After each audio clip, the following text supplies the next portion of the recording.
I think we're live. Hey, wow, first time. I was expecting all kinds of tech glitches as per usual. So I'm really surprised that it just went straight through. All right, well, thank you. Let me switch that off. All right, sorry about the feedback. Hello, everyone in YouTube land. Heather, thank you so much for being here. So as you guys know, Heather is a powerhouse astrologer and actually kind of a celebrity astrologer at this point, which is really, really cool. I just want to say a massive thank you so much for being here. Thank you so much for agreeing to give this talk on the lunar eclipse. So we're going to get straight into it. But before we do, you can find Heather over on her channel on YouTube. I know a lot of you know her channel name is Astrology with Heather, but Heather, please tell everybody about the little gift that you have for them. Oh, we're just going right in? Okay. Yeah.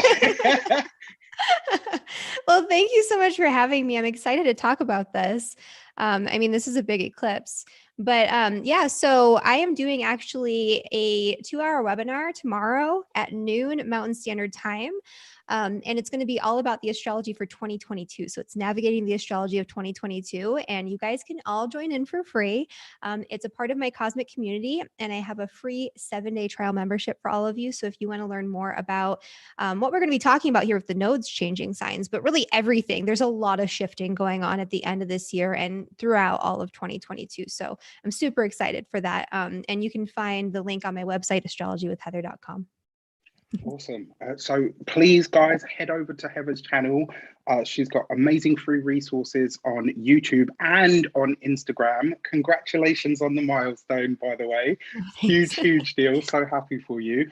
So please head over to Heather's channel, hit the subscribe button for loads and loads of awesome astrology content. So we're going to get into it. Heather, please tell everybody, what is an eclipse and why is it such a big deal? Okay. So kind of bringing it back down to basics for those who are not as familiar with the astrology side of things.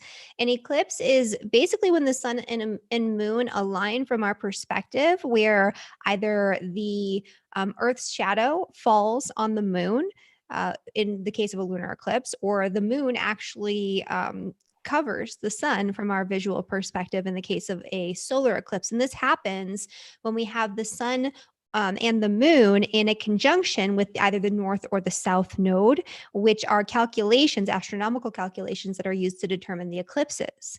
The north and the south nodes in astrology are these very karmic, very fated points where you look to figure out where your soul is moving in this lifetime, where you're here to grow and develop, what's new and exciting for you versus where you've already kind of been in the past. The nodes are very important, especially with this eclipse, because they will be shifting. So I'll give a little bit of a better description of this. And so this is the way that I like to look at it. So the area in the chart where your north node is, it's kind of an area where you're like a toddler, where you're just learning how to walk. You're learning about the world. You're discovering new things. And if you think about a toddler, like learning how to walk, they might at first, start to walk and be a little wobbly, but once they realize that they can do it, a lot of times they'll go a little too fast, they'll fall, they'll bump their heads. There's a lot of bruises and a lot of, sometimes crying going on because they get too enthusiastic. They get overly confident about something they've never actually done before because they're naive to it, right?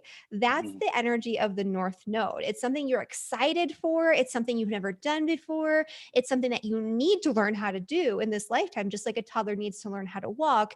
But there's a tendency to go all in. It's an area where you're insatiable and super excited, or when you fall on your face and hit your head, you become a little fearful and you regress or return back to the south node. The south node I like to describe as kind of being like an old man, like a wise elder. Like he's super wise. He's been there, he's done that, right? This is where you've already mastered something in a previous lifetime and probably overdone it. So he's wise and he knows what he's doing, but he can be set in his ways. And when he gets too set in his ways, he might miss something. He might, miss an opportunity or do something that is not as good as it could be, right? And so you don't want to be stuck in these habitual patterns in this lifetime. You're going to be growing out of that, but you also want to be able to utilize that knowledge, that wisdom, that old wise man energy of the South Node as well. And so that's kind of the balance between the North and South Node.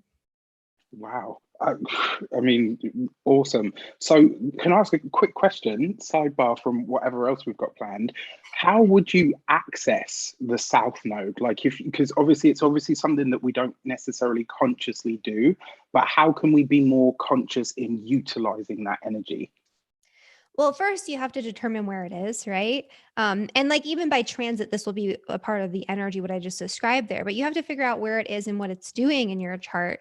And then from there, you can figure out how to access it. But the main thing with accessing the South Node is that you can't use it for like selfish reasons or for like personal gain. It kind of makes it where things will unravel, you'll get stuck, they won't work, you'll have problems. You'll be kind of like your own undoing if that's the case. But what you can do with it is use those talents and gifts for the greater good, for something bigger than you. It's not like you're specifically trying to control something or do something in order to get ahead. It's like, hey, I have this talent and this gift, and I know that I've already mastered this, so I'm supposed to share it with the world while I'm also developing this North Node thing. Love that.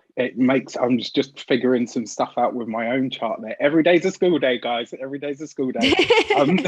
No, really, like I was just thinking to myself, because I went through a period where I wasn't sure if I was supposed to be doing tarot and astrology and stuff, because I've got a Scorpio in the 4th house and my South Node is there as well. So I kind of went through this period of like, oh, maybe I should be letting a go of all of this stuff. So to hear you say that, like you should give it to the world, I'm like, okay, cool. We're in the right space. Oh, perfect. All right. So the fact that the nodes are now shifting into the signs of Taurus and Scorpio, what can we expect from that? And what might it mean for us on a macrocosmic level before we get into the nitty gritty? Well, so this eclipse is going to provide a preview of that. So pay attention to what's going on in the world around you. A little bit of weirdness, especially in the United States today. So, good indicator there. But pay attention to what's going on for you in the here and now and relate it back to what we're going to talk about, like with the all signs forecast that we'll do in a little bit. But in general, so when we have the North Node on a collective level in transit in mundane astrology, it shows where we're going to be, where we're headed. It shows where we're going to be growing and developing something, but we might grow and develop it to excess. And so, it's going to be Taurus types of things. And so there might be a greater emphasis on material pleasure and trying to create stability and prosperity on a physical level, all the while the North Node's about to hit Uranus. And so that's impossible, right? It could also be an insatiable drive to shake things up and break out of the mundane and break out of the usual and break out of this energy of materialism. And that could be a big part of this too. That could show up for a lot of people. But it's also an area where we're going to overdo things quite a lot. And so you can think about what we just came from or what we're still in with the North Node in Gemini, to give an example of this. And so the North Node has been transiting Gemini for 18 months since right after COVID hit. And we were already bombarded with information like overload. Gemini rules information, communication, marketing, media, television, radio, online blogs, all of these things. And since, we had the North Node move into Gemini, it is just absolute chaos. And it's very Gemini. It's all over the place. It's very split. There's like double speak and triple speak, and you don't know what the hell the actual truth is because there's 30 different variations of every story and it's in your face 24/7. Again, it was already like that, but we got stuck at home, right? Just only paying attention to all this information coming at us. And because so much stuff happened and got moved online, it was like, that's all that's happening all the time now. So think about that, but think about that with like a Taurus version of it, right? Taurus is all about like the material pleasures, comforts, the sensory experience. It rules finances and food and, you know, all of these things that we need to have this like tangible existence on a very, very fundamental level. And this is already an area that's been disrupted because of Uranus. This is going to take that like, well, there'll be a lot of new innovations and a lot of new developments that'll come out of this because of the disruption and chaos. But it's almost going to be like too much technology around like the agricultural system or the food supply or making, you know, gross Franken foods in a lab, you know, that kind of stuff. That one always it's makes me giggle. It's going to be like a lot of it. Too many cryptocurrencies, too many different alternative options for the things that are breaking down to the point where it's like not useful, right? It's not useful to have 30 different versions of things that are like half-assed as opposed to like one, you know, really good solid solution, or maybe just a couple really solid good solutions. Just like it's not useful to have all the information all the time, especially when all that information is contradictory. It's better to have one solid piece of information that actually like is useful. So that's also what we can see with that. And then with the South Node, that's going to show us where things are kind of unraveling, what we're kind of moving away from in a lot of ways. And so you can see with Scorpio, Scorpio rules things. And I don't want to like say this in a negative sense because, you know, I'm a Scorpio rising. I love a good conspiracy theory. But Scorpio rules conspiracy, and we are living in the age of conspiracy theory where there are all sorts of crazy variations of, again, it's kind of on that same spectrum, maybe with the information, but there's like every type of conspiracy you can think of. And some of them are probably actual conspiracies. Conspiracies exist, you guys, like it's a thing. A conspiracy is just people conspiring against other people, you know, in secret, like plotting against people. Like that's something that happens. But, you know, are all of these things real? Probably not. And so I think we're going to see the unraveling of a lot of that, and maybe a little bit extra of that, even more so than we are already dealing with. But it's also, you know, Scorpio has to do with psychology. It has to do with research. It has to do with sort of detective work and things like that. And we could see maybe the unraveling in some of those arenas of some different, you know, things. When we had, so think back also to like, we're coming out of right now, South Node and Sagittarius. Sagittarius, for example, rules long distance, like travel, foreign countries, things like that. Last time that this came around was like really, literally just after 9/11. And then everybody stopped traveling by plane. And then we have it come back around again and COVID hits and everyone stops traveling by plane, especially out across to different countries, because that's way more difficult to do now. And so you kind of move that into a Scorpio realm. And it could even be things like, you know, Scorpio rules the occult. Maybe there's going to be a backlash or a mass exodus from, you know, getting into these things because astrology and tarot and all these occult sciences have exploded. Maybe something happens that turns that around. I hope not, but you know. So thinking about those themes, right, as something where it's going to be an unraveling. And yes, there can be good stuff that can come out of that area too. But the stuff that's been utilized for material gain for purposes that are maybe like a little bit nefarious, that type of thing, that's where we're going to see the unraveling. Yeah, awesome. Thank you so much. It really makes you think as well. So one of the things that I think with this South Node moving through Scorpio as well, we're definitely going to see some of the secrets coming to light, Yes. you know, like some things that have been hidden maybe from the general public.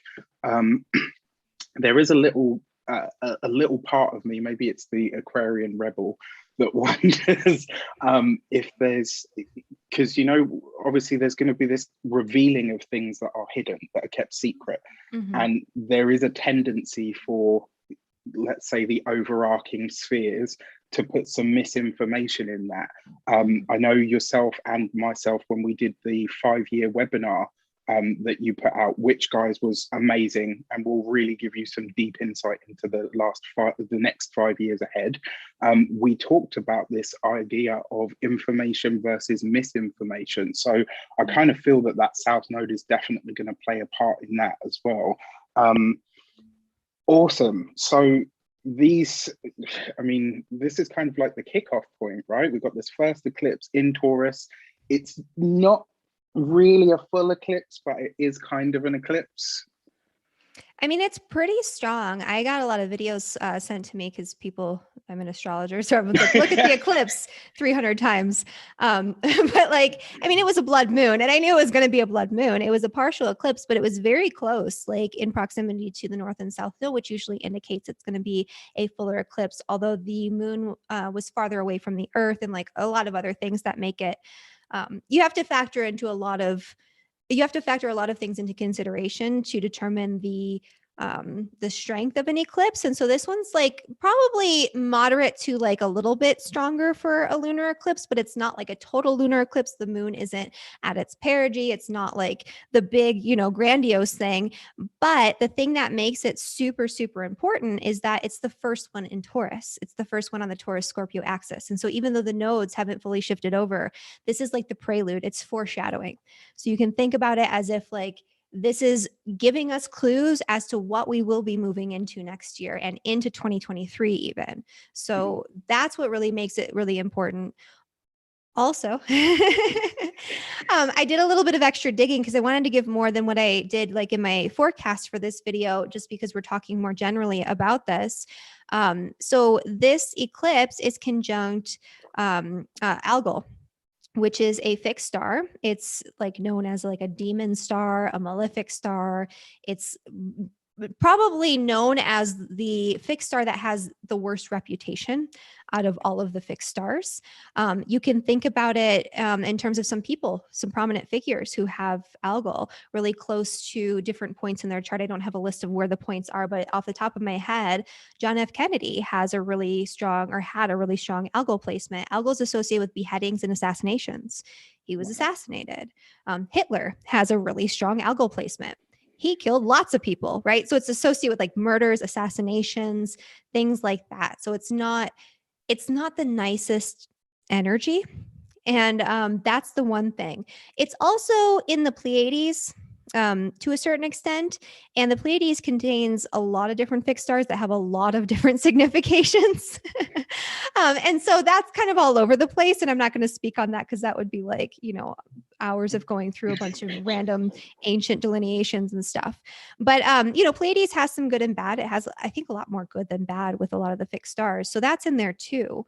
But the thing about this eclipse is it's also the longest eclipse in its duration within a century. It's going to be 3.5 hours long from start to finish, or it actually already happened. Yeah. And when I was looking at that, I actually didn't realize it was the longest one in the century until I started seeing it in like the news and stuff. Cause I was like, wow, that's a really long eclipse.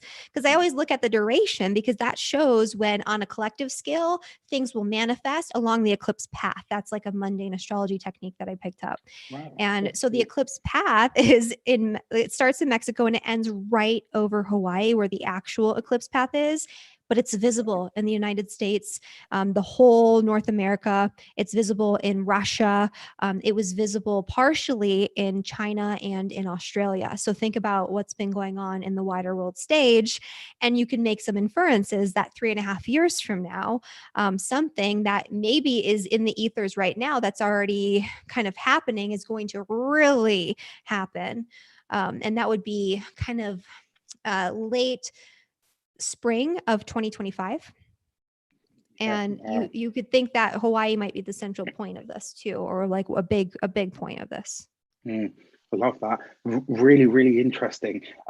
It's funnily enough as well, one of the things that I thought about while you were talking is, so this eclipse is ruled by Venus, right? Mm-hmm. And obviously there's an element here.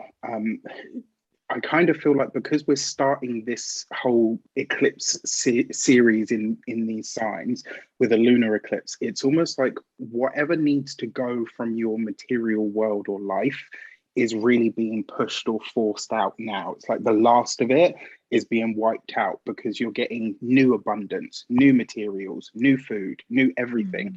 Mm-hmm. What I find really interesting about that whole Venusian energy as well, we're moving into 2022, which is a 6 year.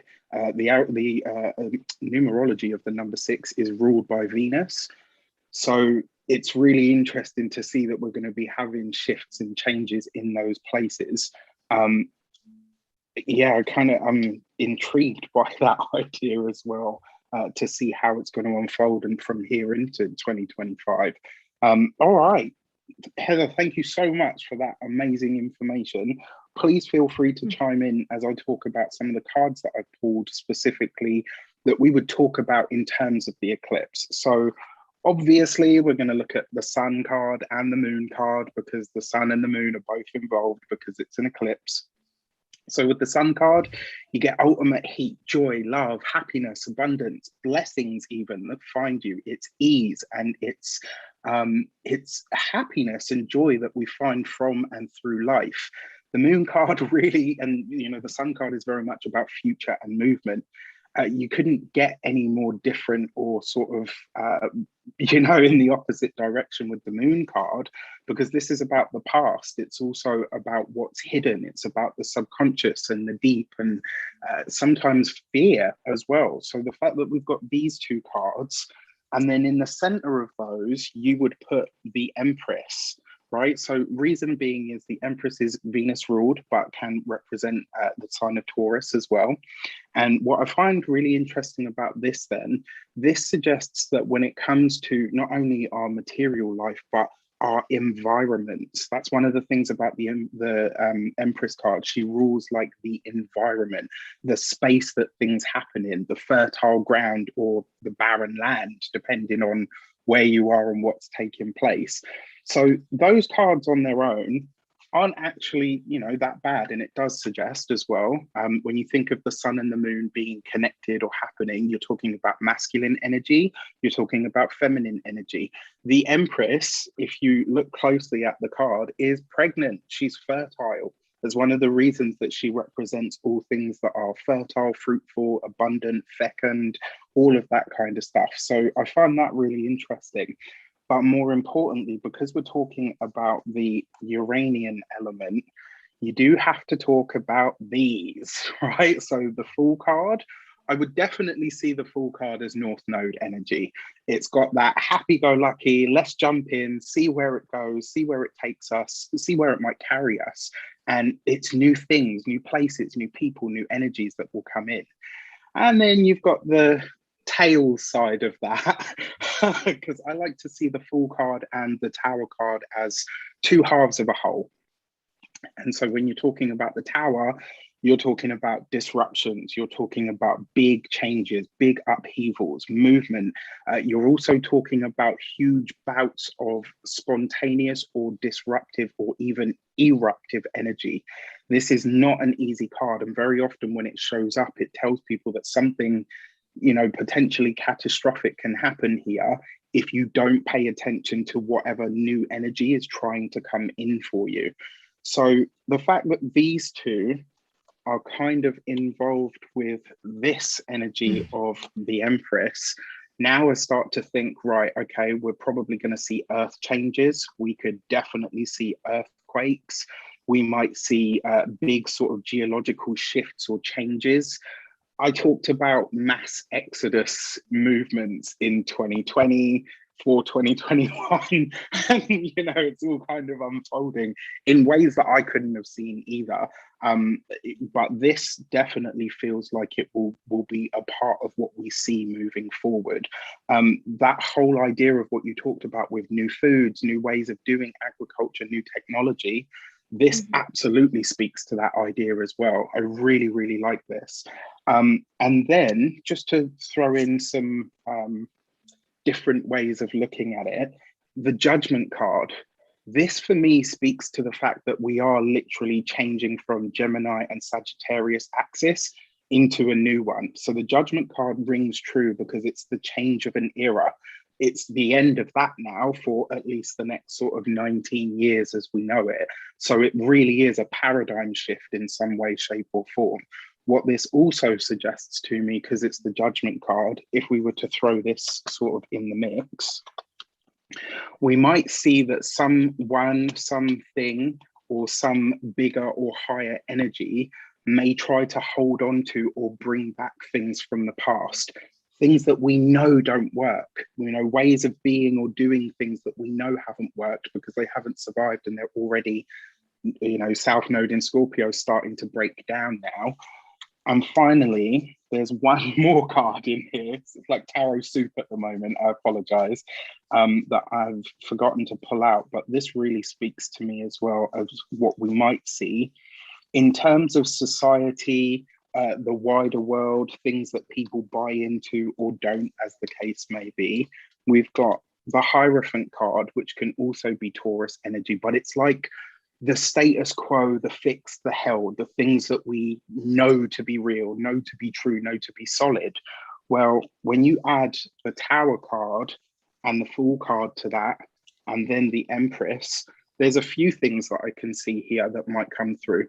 One, and I talked about this a long time ago when Uranus moved into Taurus, women are going to become more prominent. They're going to be in more positions of leadership. They're going to be in more positions. I'm sorry, No, that's funny because I don't know if you heard the news in the United States, but Biden underwent a colonoscopy, and for some reason while he underwent a colonoscopy, well, for some reason while he was getting that done, he made Kamala Harris officially the president for like 6 hours. So she today is the first official female president of the United States today on the eclipse day. That's huge. I think we're going to see a lot more of this, especially when Uranus moved into Taurus at first. I knew straight away we're going to see more women in power in places that they can really affect change, which could be really, really awesome. And also, what we know to be solid, true, tried and tested is about to shift. Society as we know it, or as we've grown up with it or understand it, all coming up for a massive, massive shift or a change of some sort. Yeah, I think all of that is spot on for sure. And especially because we should mention that, Mars and Uranus are in opposition right now. And so that energy of the Fool and the Tower being activated by the eclipse, which is, it's not in an exact conjunction with this, but it's in a conjunction by sign with the Mars-Uranus opposition. So it is being activated or stimulated in some way by this eclipse. So that energy, and obviously that reflects what's going to be coming next year with the North Node conjunction to Uranus and the coming eclipses, which will be even more interesting. Yeah, interesting times. Cool. All right. So that was like seriously the amount that you shared about the eclipse and how it happens and stuff is awesome. Is there anything else that you want to add before we get into the 12 signs? I guess we should add that there's a couple of prominent aspects to the eclipse that are even closer than that Mars-Uranus opposition. Ooh, we have for one a trine from Pluto to the moon in the eclipse. That's actually really nice for the truth coming out in the open and being able to see things very clearly, very precisely. Things that maybe you don't want to see or things that have been remaining hidden for quite some time are going to be pulled out into the open. I love that. And I also actually really like that Jupiter's in a T-square with the eclipse, because traditionally, and I'm sure because you've studied Hellenistic astrology a bit as well, Jupiter in a square is considered to be actually a positive thing, objectively and even subjectively, or in Western, like modern astrology, it doesn't bring bad results. It just makes you overdo things and have elevated expectations. So you can't really appreciate the results. You're like, I wanted this grandiose thing and I only got this good thing. It's good, but I wanted, I wanted so much pile of cash. Yeah, absolutely. Love that. So 2 things I want to mention. First of all, Heather, when is your next course going live? Oh, my Cosmic Academy? Yes. Yeah. So the Cosmic Academy of Astrology, we just set up and figured out the enrollment schedule. So it's going to be middle of February. And then we're going to jump in this time and just get started right away. So I'm really excited for that. Amazing. So guys, I took this course. It's just wrapping up. I haven't got through all of it because there's so much information and so much amazing stuff. You really do want to, like, between you and a tutor, you guys have got it sewn up. Like, I literally will never take another astrology course again, because I really feel that I don't need to. And I actually feel that taking both of your courses have made me a better tarot reader as well as astrologer. So thank you, thank you, thank you. If you're thinking about it, you can check out the link in the description of this video to get over to Heather's Cosmic Community and also onto her YouTube channel. Please head over, hit that subscribe button. The second thing that I wanted to mention, I do believe I've forgotten now. I got so into that. We should talk about the solstice thing. Have you told people yet? No, not yet. That will be coming soon. Okay, I won't say anything more then. Everyone's gonna be like, what the hell are you talking about? Building suspense. Yeah, stay tuned, everyone. The final thing that I wanted to talk about, that's it with this eclipse.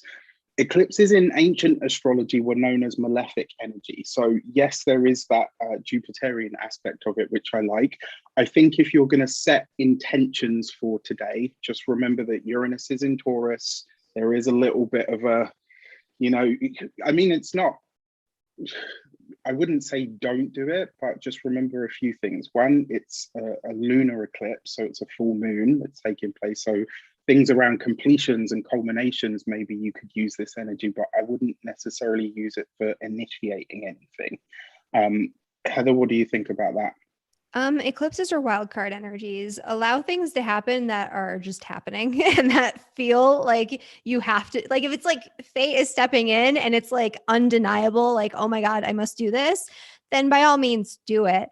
But if you're looking for a specific desired outcome, you don't use eclipses for that. You're just going to get all sorts of crazy stuff. Way more than you bargained for. All right, so let's get into some talks for the 12 signs. So I've got my 2 decks here. So what we're going to do is I'm going to pull a destiny card and a direction card for each one of the signs. And then Heather, if you can kind of talk about whether that's backed up by the astrology or, you know, go head to head and say, actually, you're so wrong. Yeah. All right. So I don't think that's ever happened, but yeah, no, you never know. Uranus is in the mix. All right. Before we start, as always, I would like to bless my decks of cards with all forms of love, light, peace, prosperity, and abundance. And I pray that the messages that come through are ultimately clear and concise, and they help you all on your paths to your highest vibrational good. So, Heather, I'm going to ask you to say when. I'm going to give the destiny cards a shuffle. We're starting with Aries, and we're going to go through from there. When? Ooh, okay. So, Aries, you have the Empress. Literally the energy of the eclipse in a sense as well, because it's, you know, Venus ruled. But the fact that you have the Empress, this could very much talk about your finances, your abundance. It could also talk to the environment in which you exist. There could be something about your world on a tangible level that you're really trying to change or move forward in some way, shape, or form. The fact that it's the Empress as well also tells me whatever ideas you have at the moment or ideas that have come in, they are good ideas, but they're meant to be seeds that are planted at the moment. This isn't about setting intentions. This is about doing the groundwork, tilling the soil, getting something ready. All right, to clarify on that, Heather, please. Sorry, when? Which thing do you want me to do? Yeah, that card seems to want out. All right, so it is the 5 of Cups. The first thing that I want to say to you, Aries people, if you are having to let something go, if a plan hasn't come to fruition the way that you hoped it had, let it go with grace. That is the best piece of advice I can give you at the moment, especially with that 5 of Cups. This is also as well, because it's here with the Empress, I've got this feeling that out of the ashes of something that's about to burn down for you, not literally, right? But out of the ashes of that, it's like, you know, like if you had a crop of plants and they all failed but one, but that one has all the seeds in it that you've got to make a whole new crop. So you don't just give up and chuck it all out, you nurture that one that's left. So if you're an Aries or an Aries rising, that's what I've got for you. Heather, talk to us. So you pulled the Empress card. Guess where the eclipse falls in an Aries rising chart? Which house? Yeah. The second Is that house. not ridiculous? Yeah. So for Aries rising people and Aries sun signs and moon signs and all of that, this is going to be a second house energy. So this is going to bring about potentially some changes or a need to rebalance something involving your financial situation. This is also showing you a direction where you might be headed into the future, involving like a future financial endeavor that might come up, or you might have it kind of a sense of it, or there might be messages around it, or there might be something that comes up around it within these next couple of weeks, but it's not fully going to take hold, most likely, until we get into the nodes changing signs, which happens at the end of January of next year. So it's kind of like you get a taste of it. You get like a prelude, but you're not all in just yet. And this could be something that is a really powerful game changer for you when it comes to your career and your public reputation, because this is in a really nice trine with Pluto in the 10th house. And so this could be a transformative energy where you become very obsessed and very focused with developing something out in the world. Even if you're not working, this could be you, doing something to secure your legacy. This could be you doing something and putting something out there that is aimed to transform the world around you, society, to help you make a name for yourself, even if it's not through your work.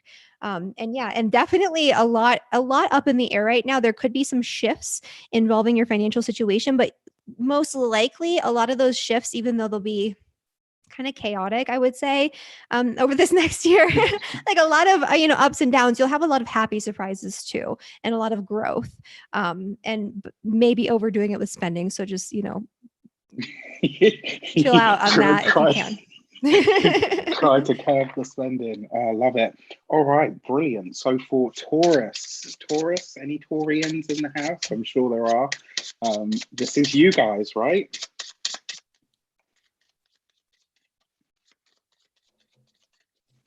Oh, when? You gotta stop making me do that. I always forget. It's fine. Just shuffle the whole rest of the time. For the Taurians, you have the Magician, right? So the first thing that really comes to mind is, what is it that you are ready to present of yourself to the world, right? The Magician card is a big, powerful energy. This is the card that shows up when people are ready to step into their power. It also is a card that shows us how we can become known, how we can become recognized as somebody that's at the height of our game, recognized for all that we are. One of the things that we say to people with the Magician card is, if I gave you a magic wand and you got to choose what you could have, what would it be? So this card is really asking you to tap into that generative power and that projective power that you have to throw something out into the world. For a lot of you as well, this could find you tapping into your ability to speak. Taurians tend to be the ones that I've encountered, and I love my Taurus gang before anyone gets in on me. I really do. But you guys, as I've understood you, you tend to be quite flat. Like, you'll say what you have to say, but there's no real flourish. What I love about this, though, it suggests that that's about to shift. You're going to become a lot more eloquent in your speech. You're going to start really talking in a way that maybe has a bit more, I want to say like a bit more eloquence, or maybe a bit more of that flourish that you're not known for. There's something about this that feels like the way that you communicate with the world is becoming a lot more refined, which is, really nice. I mean, I love the Magician card anyway, because it gives us, it suggests true power.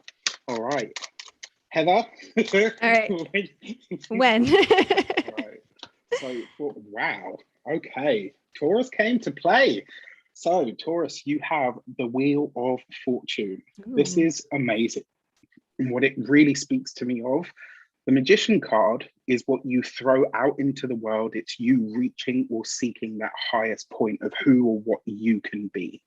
The Wheel of Fortune is the results that you get from that. The fact that you've got the one, which is the Magician card. Wheel of Fortune is number 10. Simplify numerology, you've got the one again.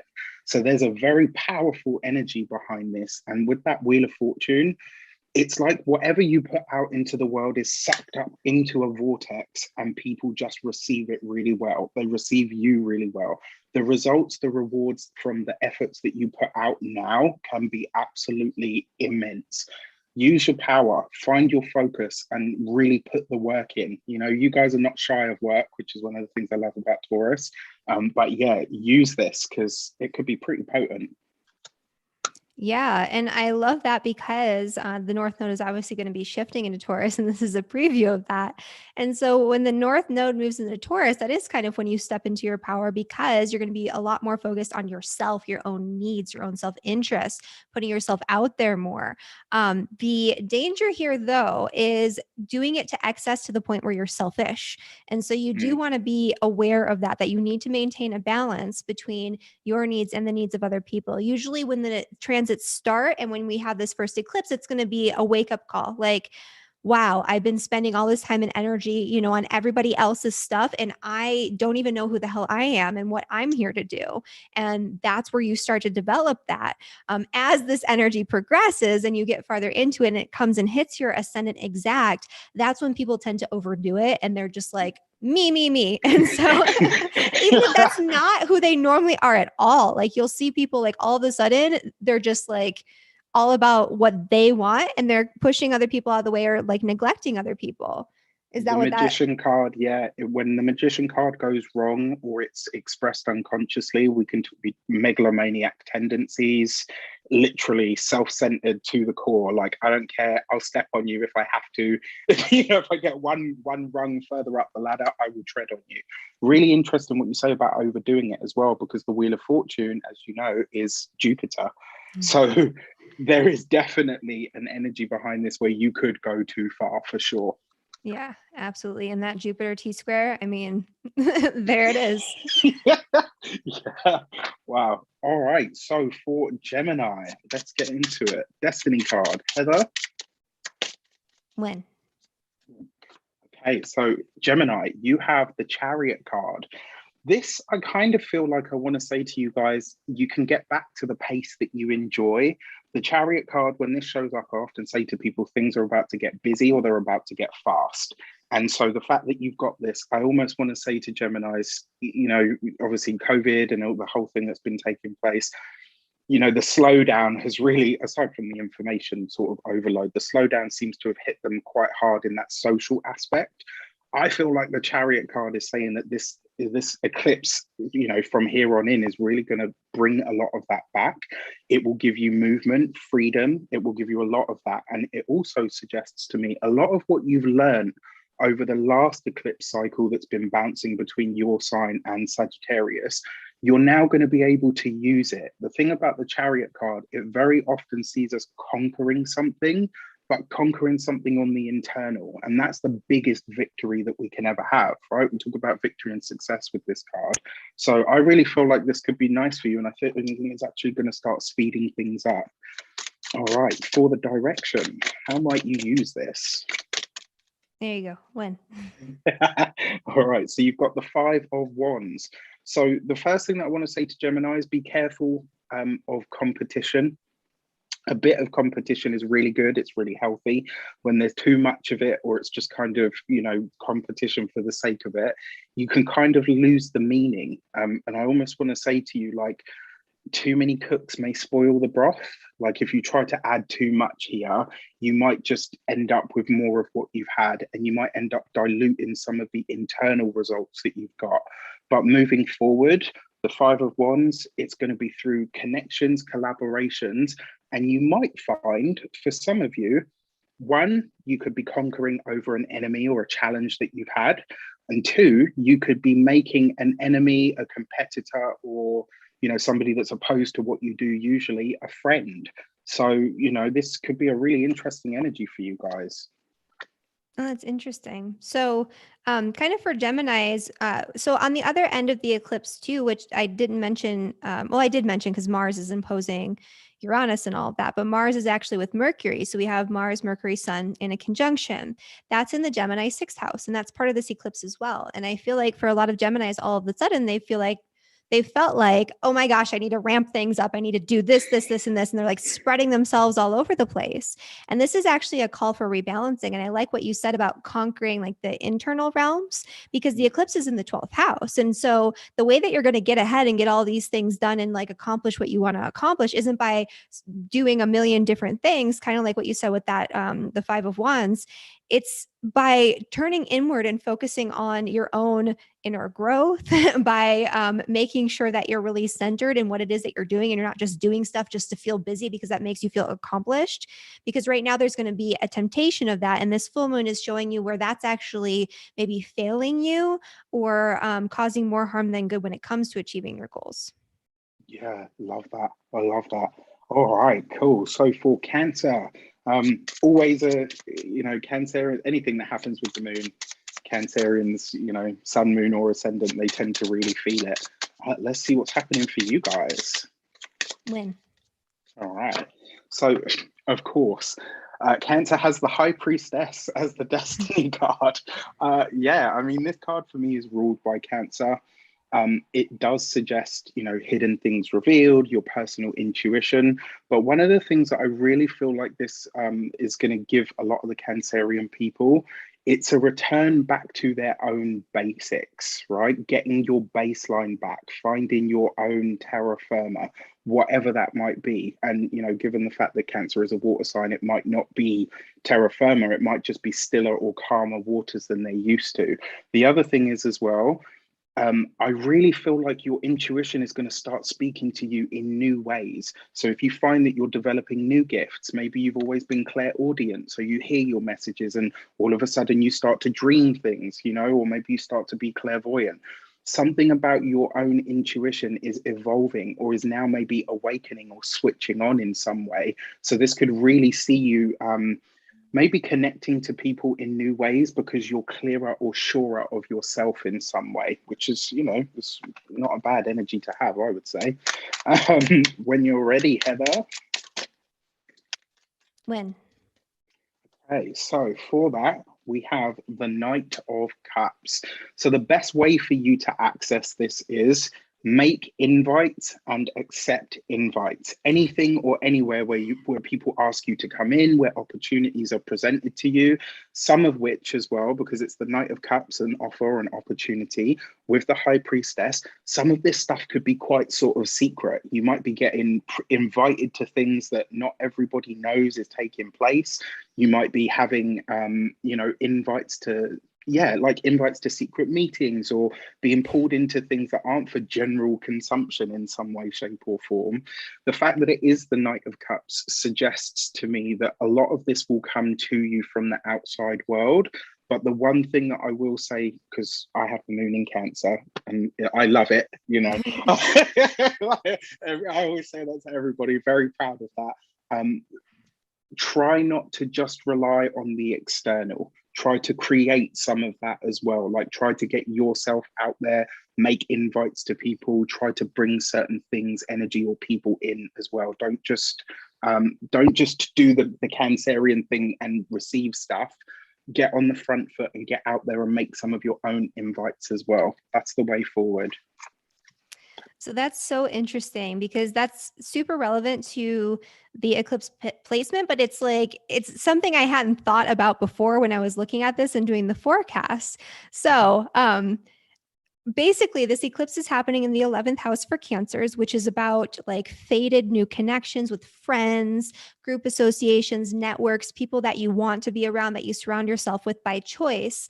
And this is in a really nice trine with Pluto, which will be in the Cancerian 7th house, which is about forming deep, intimate bonds. So it's about forming friendships that are a little bit more close knit, not necessarily just being friends with everyone just for the heck of it. It's about getting those really strong, loyal connections and having those come into the mix. But something else about this that I just thought of when you were when you were talking about that, is so basically what could happen is that their intuition could be unlocked through other people, through connections with other people, almost as if messages are coming through to them from other people, or they're getting messages and downloads and intuition about other people when they're connecting with them. And that could be a new thing that gets turned on for Cancers right now. Love that. Oh yeah, I'm here for it. I'm absolutely here for it. Yes, yes, yes. Cool. All right. For Leo, for all the Leos out there, let's see what we've got. When? All right. Leo, you have the moon. This is kind of interesting because obviously, you know, the sun is involved in this part of it as well. The fact that you have this, I kind of get this feeling that at the moment, a lot of the past is going to come up for you, right? This might be a moment where you're really starting to figure out, okay, this is the stuff that held me back before. This is the stuff that stopped me stepping forward before. And a lot of this could come from your past. It could come from your own conditioning.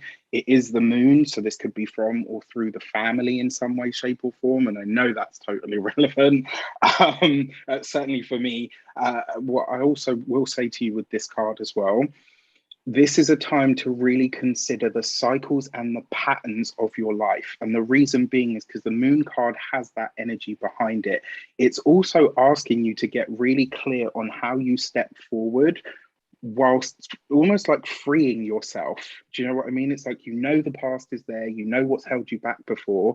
It's time to either cut the strings or let something go completely. For your direction card, what might you need to know? Ooh, okay. I guess it's that one. Yeah, those two both want out. So we've got the King of Pentacles and the Knight of Swords. So for a lot of Leos, and it kind of makes sense just because of what I know from my own chart, this could be a time where you really are thinking about your career, how you advance, how you get your promotion, how you really step forward. The thing that I want to say to you, because you've got the Knight of Swords here as well, take your time with it. You've got time. You've got all the time that you need. Remember, everything in life is cyclic. So if you just jump straight in and do the Knight of Swords thing and right, that's it, I'm going in full hog, you're likely to either miss something, or you're likely just to be masking what the moon card is trying to show you. If you make that cut in earnest, honestly, if you do that deep work, the success or the advancement that you want, the King of Pentacles, is absolutely there for you. But you have to do this at a pace. You can't run. You're going to have to walk it. And as it kind of it feels like that moment, you know, when like a runner comes around the corner on the marathon and they're like, I can see it. And it's like, if you charge at that finish line, the chances are you're not going to make it. Slow, steady, sustained growth is going to be the way that gets you forward, Leo. And the fact that you've got the Knight of Pentacles with the King of Pentacles with the Knight of Swords, this suggests to me that there are some people, or at least one instrumental person, that is going to come in for you that could really help you move things forward, advance your career, step forward. And they might even do this by helping you with some of the past stuff. So it's like they're helping you snip the things that are holding you back so that you can, you know, take those big steps forward. Does any of that make sense? Yeah. I mean, well, you know that this is happening in your 10th house, and it's in the 10th house for, you know, rising. So of course that makes absolute 100% perfect sense. And so basically with this eclipse happening in the 10th house, this is giving you a glimpse of your future when it comes to your career and the moves that you need to make. And you need to do things radically different than the way that you've been doing them before. That's part of this. Uranus is going to be in the mix next year. It's already being activated. The North Node is coming into your 10th house. And so this is you taking a completely different path when it comes to your approach to your career, your business, or if you're not somebody who's working, an approach to your legacy, the way that you put your energy out into the world, the things that you do for like the greater good or public consumption or whatever out in the world. That's a big part of this. It's going to be radically different. And you might feel gung-ho, overly enthusiastic about it right now because you have Jupiter in a T-square with all of this. And that does mean, you know, potentially positive results, but it's not time to go all in, because this is the foreshadowing. This isn't the like dive in and go crazy type of energy that's going to come in just a few months. And so this is where you need to like pay attention to what's coming up and make note of it and prepare for that. So that way, when it is time to like launch right in, you'll be ready for it. And so, yeah, that's what's going on for Leos. Nice. Awesome. Thank you. Okay. All right. When you're ready, just say when. When? All right. So for Virgo, oh yes, I love this card. It's actually my favorite card in this deck. You have the Tree of Life. And what I call this card is divine intervention and divine assistance. This card always shows up when not only your life is about to really advance in some way, but it also shows up, it's kind of like a mix between the Fool card and the Nine of Cups. So good things are coming up for you guys. Like for the Virgos, good things are coming. But what I will say to you is some of them might shape up in ways that you don't expect. So the first thing that I want to say to you is divine intervention sometimes looks like you not getting something that you think you want or need. And so it might be held back from you, or you might be pushed in a different direction to the one that you thought you were going. And it's like, oh crap, you know, I didn't get that. But then when you get to where you are going, you get something that's so much better or more aligned with everything that you wanted or needed. So I really like this card. It's probably one of my favorite, in fact, my favorite card in this whole deck for sure. The other thing that I want to say for Virgos as well, this is a time where co-creating with the universe is going to be fun. All right. It's not going to be easy. Let me just clarify on that, because there are going to be moments where it's like, okay, who's driving here? Because it feels like no one, but there definitely is something to the grand scheme of the whole thing. All right, for the direction card, how might you use this? When? All right, you've got the King of Swords. All right, so again, profession, career, all of these things really come up for you, which is nice. The Nine of Swords also suggests, though, you're tapping, and especially because I know that there's ninth house stuff going on with this as well. This really feels for me like you are tapping into some new understanding.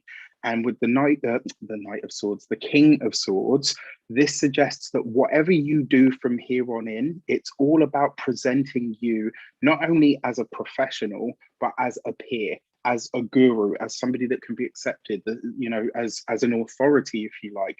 The King of Swords carries that energy of being the pinnacle of what he does, right? This is somebody that's known for, I can trust this person. If I need wisdom, if I need knowledge, I can go to this person. For some of you, you might come into teaching. For some of you, you might be, that works for you. This might also thrust you into some position where you play, I don't want to say mediator because it doesn't feel like that, but it's almost like, I want to say like you're ascending in some way. You might find yourself becoming either a gatekeeper or somebody that, you know, has the power to make or break things for others. You know, great power, as they say, comes with great responsibility, but I think this could be really wonderful for you guys. In terms of the King of Swords, this is likely to be an air sign person, usually an air sign male, but like an air sign person might come in to assist you with this. So this could be that you find a teacher, that you find a guru, and in turn you become that for others. It's kind of like you're setting up this massive spiritual human chain. Does that make sense? It's like this, like you get a teacher and a mentor, but then you start doing more of that for others at the same time. That makes a lot of sense. And obviously, you know, it's like in the ninth house and all of that.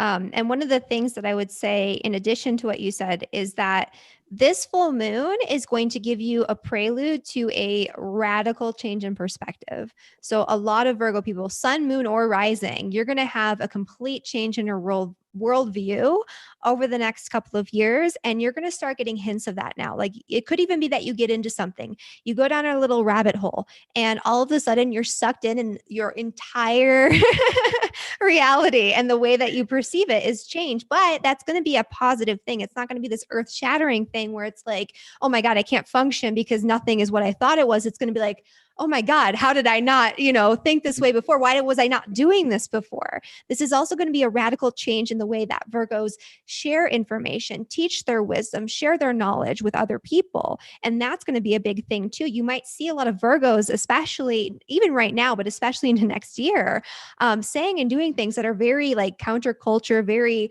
outside of the box, very unexpected, especially for a Virgo, where it's like, oh my gosh, where did that come from? And I think that's going to be a lot of fun. I'm looking forward to it. Yeah, absolutely. All right, awesome. So for Libra, let's see what we've got for the Libra gang. When? Okay, so, okay. Libra, you have death. All right, so kind of interesting as well, given that this is going to be an 8th house thing for you guys. So, very interesting as well. The first thing that I will say to you is, remember, when we talk about death, it's not always death in the traditional sense. It's very often an ending, a completion, a culmination. Really interesting then that this eclipse is a grand culmination or a completion of what's been up until this point for the last 19 years and what's going to be for the next 19 years from here on in. So I kind of like this for you guys. What I will say to you though, the death card, when it shows up for us, sometimes presents us with a choice. So if there are things, connections, people that now need to go, need to be phased out, need to be released, do that work, because if you don't, the chances are it's going to be pulled from you in some way, shape or form. We avoid the Tower by doing the death card consciously. All right, so that's the best piece of advice I can give you. What this does suggest to me as well about this eclipse, this ending might come really suddenly. It might just be like, well, crap, that's done. You know what I mean? Like there's literally no thought or rhyme or reason to it. It's just like, okay, this is ending and now it's done. It could come quite suddenly. That's the feeling that I get from it. All right, Heather? When? And with that, you've got the King of Wands. So fire sign male, Aries, Leo, Sagittarius might feature for you around this time. But one of the things that comes up with the King of Wands, I often say to people with this, use this energy to push yourself forward. This is where you really need to present yourself to the world in some way. And so the feeling that I get from this is maybe some recognition or that you've relied on, or maybe some way that you use your personal power or flex your own personal muscle is now being taken away. That doesn't mean that you're not going to have it anymore. It just means that you have to find a new source. One example that I can give you for this as well, if you're the sort of person that's used your anger for the longest time to get shit done, this could be a moment where that anger finally burns out and it's like, okay, that fire is gone. You've got nothing else to draw from that. You have to find a new fuel source from within. Make it one that's kinder to you and kinder to your body as well. And then finally, because it is the King of Wands, if any of you have been having any sort of legal challenges, battles, challenges, or issues, this could literally be a time where they come to an end. Yeah, absolutely. That makes perfect sense. Especially, I mean, obviously having the death card and this being an 8th house eclipse, that's quite obvious. But this could be like a literal, I mean, in some circumstances, this could be a literal death, but this is probably going to be more or less like for some Libras, like a dark night of the soul or a deep inner exploration. This could be like old triggers, old traumas, old things from the past that have been holding power over you, finally Nice. coming to the surface so you can change it. And so, you can take back your power. So it's kind of like maybe in the past you had this deep-seated fear because of something that happened in your childhood. All of a sudden that thing happens again or something similar happens again and you realize, wow, this isn't actually that scary and I know how to handle this. And so that's no longer an anxiety, that's a weight lifted. This could also, for some Libra people, be a radical change that's coming up involving your financial situation or your financial situation in marriage, in partnership, in business partnership, all of those things. And, I don't think it's going to be a bad thing. I think it's going to be probably positive, but the way that you deal with your resources is going to have to be completely outside of the box, different than what you've done before. In order to make that happen, it could be like a crazy investment and you start thinking about it now. And then all of a sudden, a few months later, you're like, all right, I'm going all in, and, you make bank on it. So not the worst energy, but there could be, I think, emotional turmoil for some Libras right now, but that's leading to something that's like liberating. Nice. Love that. With that, not Emperor, the King of Wands energy, he's brave. Out of all of the kings, the King of Wands is the bravest, right? He's the one that will go in. So I love that you mentioned that. Like, yeah, use this time, or at least set, not set an intention, but maybe instill within yourself a newfound sense of courage, because you could do wonders with that. All right, cool. So for Scorpio, let's get into it. When? Right, Scorpio, you have the Emperor. All right, nice. Okay. So, I mean, the first thing that comes to me from this, not only is this speaking to the way that you present yourself, this could be a time where you as a boss, you as an authority in your own life, you as you as a self-directed or self-actualized, that's the word that I was looking for, as a self-actualized person could really start to show people or lead by example in some way, shape or form. The other thing with this card, just like the Hierophant card, it speaks to commitments, but usually like the traditional ones. So things like marriage, things like partnerships, things like connections in that regard. One of the things that I want to say to you as well, even though it's not the Hierophant, this could literally be a time where you become an authority, where all eyes sort of turn to you for some reason to say, wow, I need to know this, or actually, if I need support with this, I'm going to go to this person. So if you're a Scorpio, and this came up, I think it was either last week's weekly or the previous months, the November monthlies, you're suddenly going to start, as Scorpio people, you're going to have more eyes on you, more people asking you questions, especially being the Emperor energy. At first, it might be like, okay, why the fuck is everyone bothering me with everything? Why are there so many questions? But it's because people want your information, they want your knowledge. And even if it's by unspoken agreement, you could find yourself thrust into some sort of leadership position, which could be nice. All right, for the direction card, when you're ready. Oh, I guess that's okay. it. Yeah, the cards have spoken. It is the Six of Pentacles. Love this, actually, right? So one, let's talk about the financial aspect of this. The Six of Pentacles always says to me, the transactional nature of things is about to take on a different way of looking at stuff. So it's like maybe how you make money, maybe how you collect money is coming up for review. The Six of Pentacles can also be about things like charity. It can also be about what we need to give.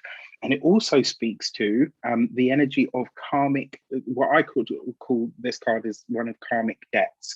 So this could be a time where you're wrapping this kind of thing up. So in order to be thrust into this leadership position, in order to find yourself currently, now being the authority, maybe with the Six of Pentacles, you're having to say, okay, I'm approaching this in a new way from here on in. And the way that I've done this before, I'm not going to do it anymore moving forward. So it could be really interesting. The other thing is as well, you could be doing something of a charitable or pro bono kind of nature. Absolutely. And I mean, that makes perfect sense with the South Node moving into Scorpio. Like that, this is a time where you're going to be wrapping things up and letting go of old patterns, old ways of behaving, old ways of existing out in the world. You're not going to be the same person anymore. You're shedding your old skin. You might be going through a whole like identity transformation, and you might start to feel that already. And this is also going to be a radical change in your relationships. And so this could be new fated karmic connections coming in that run really deep, that feel really important. And the thing that you were saying about like Scorpios being center stage, that actually could be the case with the South Node, but you have to be very careful with that energy. So if you are given a platform, if you are sort of thrust into the limelight and given more authority during this time, which is a potential, you want to tread lightly, and you want to make sure that you're staying humble and that you're not exercising and wielding your authority just for the sake of it, because the South Node there is going to cause problems. Something will come up where, you know, it could tarnish your reputation or something along those lines. Like it'll bring you down. It'll like bring you down a couple pegs if you're like, yeah, I'm the authority on this, you know, like I'm the best. Love that. Actually, that's kind of the shadow side of the Emperor. Really interesting. And I find that really interesting because if the Six of Pentacles then is that sort of more charitable, more humble nature, it kind of speaks to that almost like smoothing the edges off of the Emperor, right? Like choose when to use the sword and when not to use the sword, as the case may be. Yeah, absolutely. I think that's pretty much it. You sure? Is there anything else for Scorpios? I have some really good friends that are Scorpios, so I know they're here listening like, come on, Raph, come on. I will say, you know, it's better to focus more of your energy and attention on the needs and desires of other people as opposed to the needs and desires of your own. Use your past experience and your past authority on a certain topic. On, you know, basically, it's like if you already went through a certain experience and you've been there, done that, you could help other people and guide them through that experience. You need to focus on taking your past and channeling that into developing better relationships and I guess, yeah, just like focusing on helping people in relationship. That's going to be the best way to use this energy as opposed to using it to help yourself. But I think I think there could be some fated encounters. So this is kind of an energy where people tend to get engaged. They meet new people. Sometimes they get divorced too. It's like the beginning and ending of like major long-term relationships. An example of this is my very first long-term boyfriend happened when I had an eclipse literally with the North and South node on my ascendant and descendant. My husband and I got engaged when we had the reversal of this with the North node on my ascendant and the South node on my descendant. It was a blood moon eclipse on my ascendant and descendant. Like these things happen. So, you know, and it's gonna come as a surprise when it does. That's all I'll say to that. Yeah, it's so interesting that you say that. I've got some friends that are Scorpios, including one that's been single for like a long time. And she's like, Raph, it's never going to happen. And I was like, seriously? Once these eclipses hit, I promise you someone's going to show up. And so this is nice. It's really good to hear. That's really reassuring. Love that. All right, for Sagittarius, let's get into it. When? All right, so Saggis have the Star card. This is really nice. I think this is awesome. So yes, hope, joy, hope for the future. The thing that the Star card is saying to me for all of the Saggis out there is whatever long-term plans, goals, commitments, etc. you have, this is the time to really slog in, right? Lean in, do the investing, whatever this is, your time, whether it's your effort, whether it's your sweat, whatever it is, this is the time to really start envisioning what you want. So Sagittarius is really good at looking to the future anyway. But with the Star card, it's more than that. It's feeling the future and embodying it with every single step that you take towards it. So this Star card bodes really, really well for your longer term plans and goals. It also suggests to me as well, you might find yourself connecting to people, but not on purpose, if this makes sense. It's kind of like you're doing something and someone happens to be on the same journey. You're like, oh, okay, yeah, cool. We'll go together. We'll do the same thing. I really, really like this for you guys because it is the Star card as well. If you're thinking about moving forward with some sort of technology or bringing in something of the digital sphere, this would be a really good time to go for it. To clarify or to bring the direction to it, we have... When? Wow. All right. 10 of Pentacles. Sagittarius, get that money. I hope my husband's watching this on the live stream. He's going to be like, yeah. Great this eclipse. Is awesome. So the first thing I want to say to you guys is the hopes that you have for creating abundance for yourself are absolutely possible, providing you're willing to not go it alone. That's something that feels very, very important to tell you at the moment. I've got that little right brain tingle.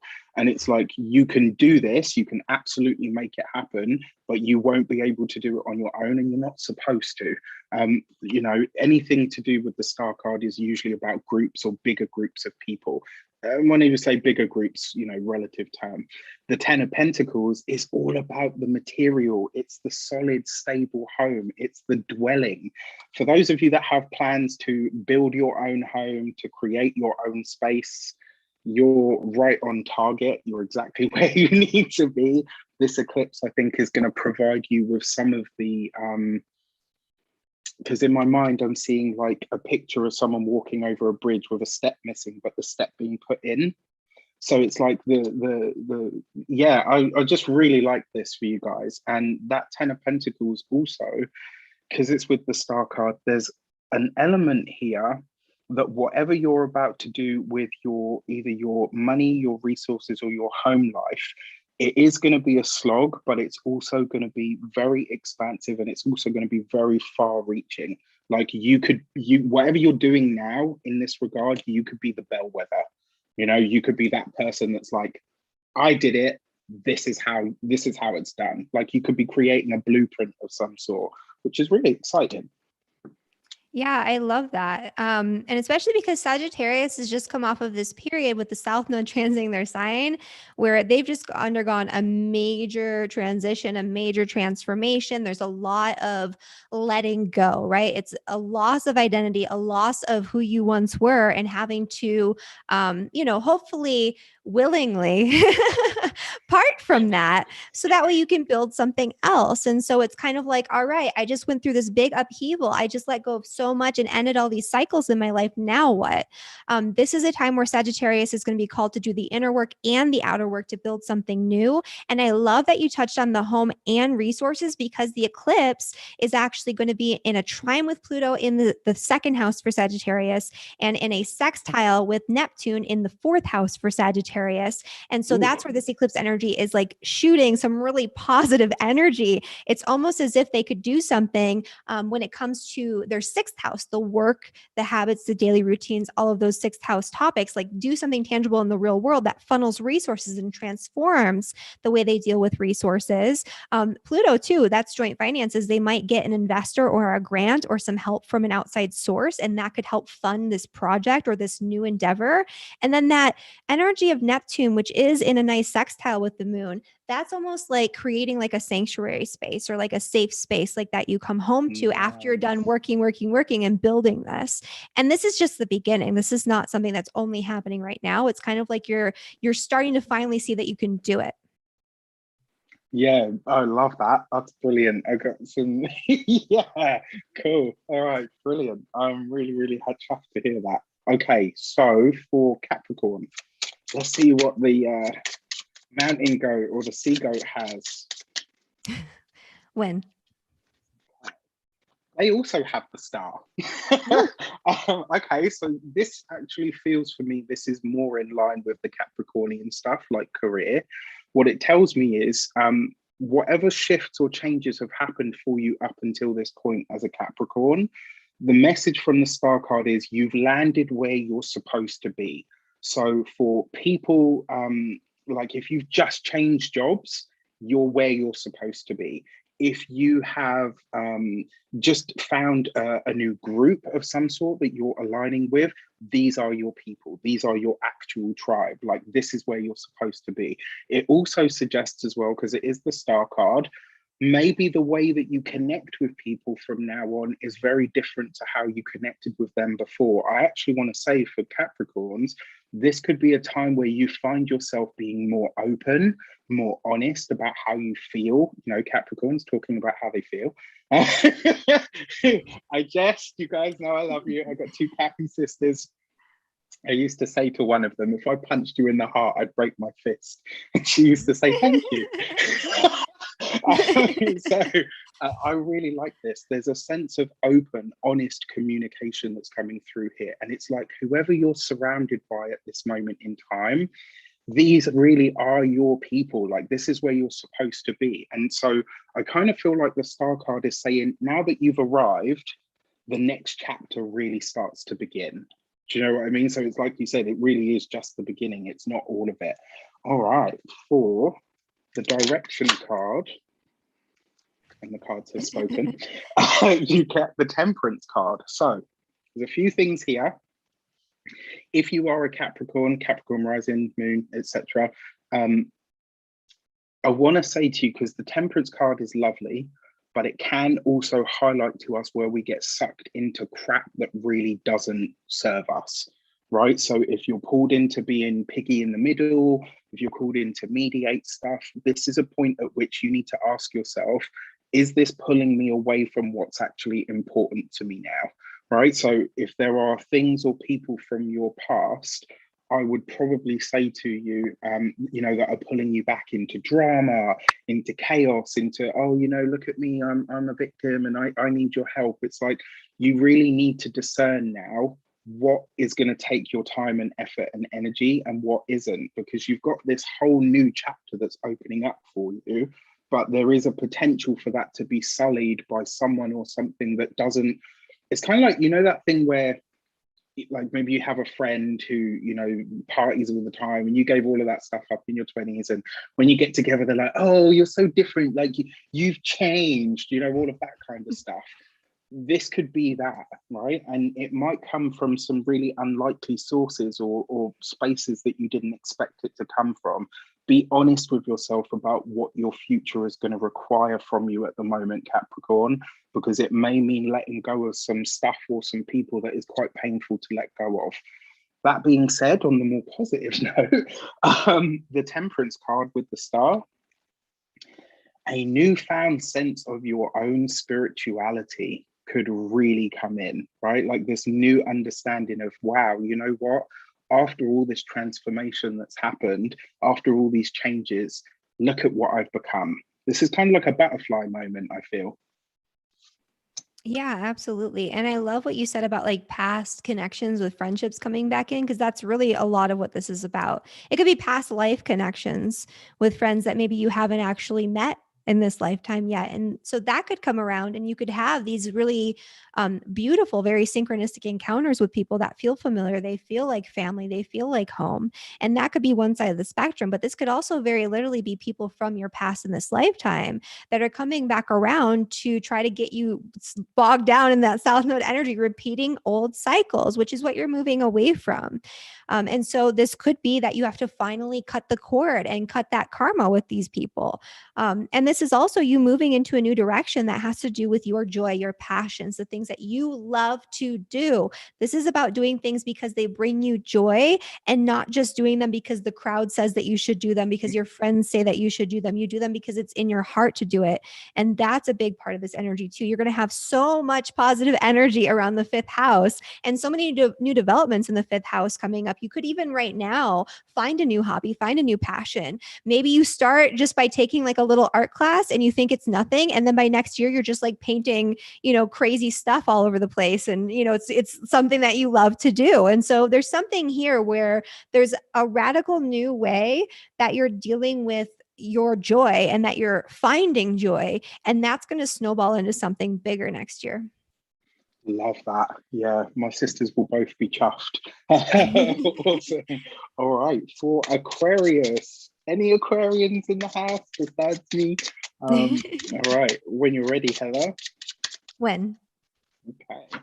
Aquarius, we have the Lovers card. Okay, so in this deck specifically, I do hold more to the traditional ideas of the Lovers card. So this could be a time where maybe this triggers meeting a partner. I gotta say though, it's likely to come in like I almost want to say like in the most mundane kind of ways, or maybe through things or people that you already know or are familiar to you. The caveat is I kind of feel like whoever the person is that's coming, for those of you that are single and looking, etc., I feel like the person is not familiar to you, but the circles or the way that they find their way to you is familiar, if that makes sense. I don't know if that's it. And anyway, for those of you that are partnered, married, or in long-term commitments, this could be turning a corner, right? So if you've had challenges or issues in your relationship, this could be where it's like, you know what? We didn't know we were going to make it, but fuck me, we got there. Yeah, excuse my language. Like, you know, we made it. We've done the work that we've done in our relationship, our partnership, our commitment is absolutely, you know, It's paying off. The other thing with this card as well, it can very often represent choice. And so what this tells me is, right now, Aquarius, or from here on in, let's say, you could be making choices that are a lot more self-directed, a lot more self-focused. And when I say self-focused, it's like me and mine, me and my partner, me and my family. Like it's a more insular energy rather than, you know, what Aquarius is known for, like, oh, you know, everybody. It's kind of like, no, it's time to rein it back in. We'll start here and then we'll let that filter out. All right, for the direction card, when we have, all right, the High Priestess, Aquarius. For some of you, specifically for the female women, no, let me scrap that. Aquarians, a lot of you could be getting married. All right, this could literally be time where solid or serious partnerships come in for you. The reason I say that is the High Priestess in a woman spread will represent her as a mother or wife, and can sometimes also represent her mother or the most important woman in her life. In a man spread, it will represent his mother or his wife. So when I see this with the Lovers card, I'm like, okay, this is interesting. There could be a partnership that is formed, a solid one, right? So for those of you that are single, whoever shows up for you in the next sort of 18 months is likely to be the person that you are going to tread a very long path with. Now, on the other side of this, if you're already married or partnered, one thing that I do have to talk about here, a bit more challenging, the High Priestess, hidden things, the Lovers card, love, relationships. This could literally be an affair. It could be a hidden relationship. It could be maybe you get into a relationship with somebody that is, I don't know, vastly older, and so it's taboo, or, you know, maybe they're from a different culture, and so your family are like, you gotta date them because they believe this and we believe that. There's something here that kind of suggests that some of the relationships for Aquarians could be sources of challenge, you know, and more because the way that they're viewed is like, oh, well, you know, that's not what we expected or how things have been done up until this point. But, you know, fuck it, we're Aquarians, so hello. You know, there's always going to be something unconventional about that kind of energy. And then finally, the choice that might come up. I almost want to say for a lot of Aquarians, this might be a time where you're really starting to be able to you're really starting to blend the psychic and the scientific. All right, that logic and reason that you're known for now starts to take on a more intuitive energy or wakes up some latent faculty there. And it could be through partnerships or through relationships. Maybe you meet somebody who excites you as a partner, but also introduces you to something deeply spiritual. So this is kind of crazy because when you when you pulled the Lovers card and then you equated that to relationships, immediately I was drawn to two things that I was going to say, and then you ended up saying them with your card pulls. So Sorry. The first one, so to kind of piggyback on what you were saying about like you're meeting them within the context of people you already know, something familiar like that. Literally, what I was going to say when I saw that is if Aquarius, if you do meet somebody new, you're probably going to meet them through your family relationships, potentially through your work or something like that, but it's most likely to come through family relationships. Also, the more likely thing that I could see involving relationships, because this is not a specifically relationship oriented eclipse, but it's for Aquarius rising squaring the ascendant and descendant specifically. So yes, that could be a potential, but this is in trine with Pluto, and Venus is starting to go retrograde or starting to station. It's in shadow to go retrograde in the 12th house. I've seen that equated with secret love affairs so many times. And so that was the second thing I was going to say, is that it could be a hidden affair or a relationship that's going on behind closed doors and behind the scenes. And it would make perfect sense that it could be something that was disapproved of by the family, because the other factor that I see here is a definite change or disruption in family relationships. And that could be something that could be potentially a little problematic and disruptive. And so there could be, disputes and arguments and disagreements and things that come through family relationships. This could also bring changes in terms of like career and public reputation and all of that for Aquarius people. And that's a big part of this too. And even relationships in career, there could be arguments and disputes with bosses and superiors. That's definitely a potential, but there's more of a focus because this full moon is in the fourth house on disruptions within the family dynamic or disruptions in the home. So this could be a move or maybe even moving in with a partner, and that could be really disruptive. And it's like, I didn't realize that this guy was like a slob and, did all this stuff. And now I'm super annoyed. Why did I do this? And it could be as simple as that. And maybe you just need, to sort things out. Yeah, love that. Awesome. Thank you so much. All right. For Pisces, last but definitely not least, let's see what's going on. When? Pisces has the sun. All right, nice. This is really nice. So I love this card anyway, just because it is happiness, joy, abundance. It's all of those things. But it really is, in a lot of ways, when this card shows up, it's like the universe saying to you, I'm going to give you a little free pass here. All right, like you can just go about what you're doing, have fun with it. This really feels for me like the next 18 months are going to teach you to love the little things, to really find joy and meaning in all of the small stuff, stopping to smell the roses, whatever your version of that might be. What this also tells me as well, you are stepping into a time or a period where you are going to see that the ease of everything makes it easier for you to be yourself. That's probably the best way that I can conceptualize this. The other thing that I'll say with the Sun card as well, this could also be a time where travel becomes more important or more prominent to you in some way, shape, or form. You might find that, especially as the world opens up more, you might find that there's actually a need for you to be darting about here, there, and everywhere. And then finally, this could also tap you into the energy of working with, around, or for young people or children in some way, shape, or form. And your direction card. When? Ooh, okay. I feel really bad now.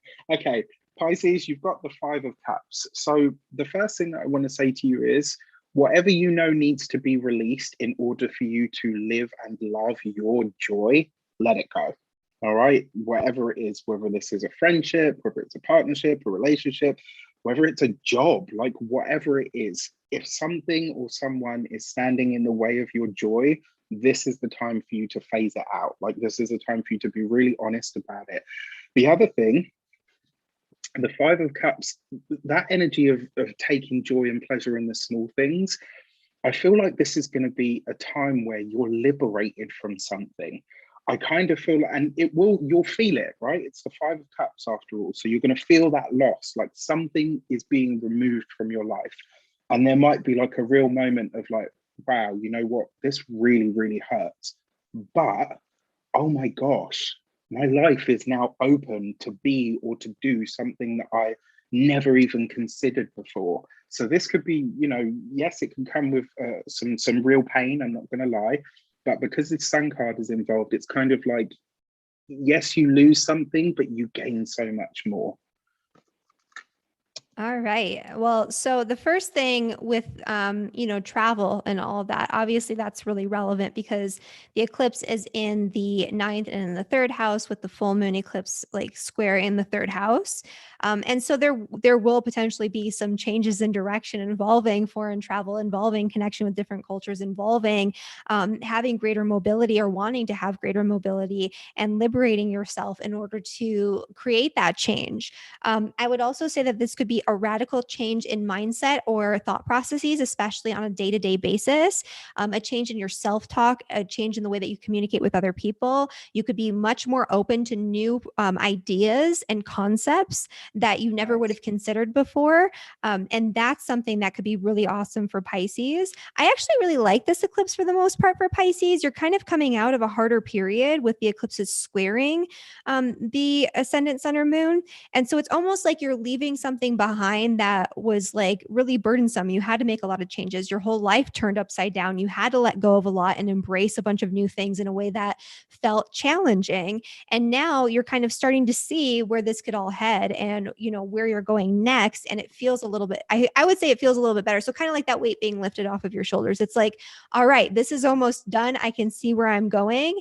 And, you know, it's not necessarily a bad thing. And this is actually going to be a really great period, especially when the nodes shift into Scorpio and Taurus. But even now, for making new connections, new collaborations, new group associations, connecting with people, building and creating community in new ways. And also, the thing that I noticed with the third house energy with Uranus and the North Node and all of that is that you'll start to want to connect with people in your community that you normally would never even want to go near. Like that weirdo, you know, that you see walking around the neighborhood wearing like a crazy outfit that's like murmuring to himself. You're like, actually, that guy seems interesting.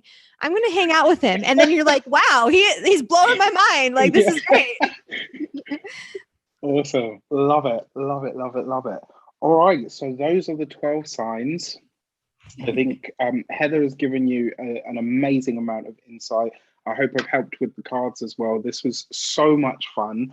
Heather does amazing weekly and special transit forecasts that you absolutely do. I don't miss one. Like literally, I've never missed one. I don't miss yours either. Like, literally, they're so good and they're so informative. And one of the things that I love about the way that you do astrology or present astrology is it's always in a way that you can use. Do you know what I mean? Like you can actually do something with it. And I think that is one of the best ways to allow the sky to speak to people. I think it's awesome.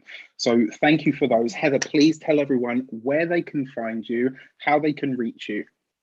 You guys can find me at astrologywithheather.com or over on my YouTube channel or Instagram, also called Astrology with Heather. And thank you so much, Raphael. This is super fun. I always love collaborating with you. I feel like magic happens every time we do this. So thank you again for bringing me on. Oh, my absolute pleasure. Heather, thank you so much. Really, really appreciate it. Guys out there, hit the like, hit the share, subscribe buttons as well. And don't forget to stay tuned for more forecasts. And hopefully we can get you on for some other bits and bobs that are coming up for not only for this year, but for the year after as well.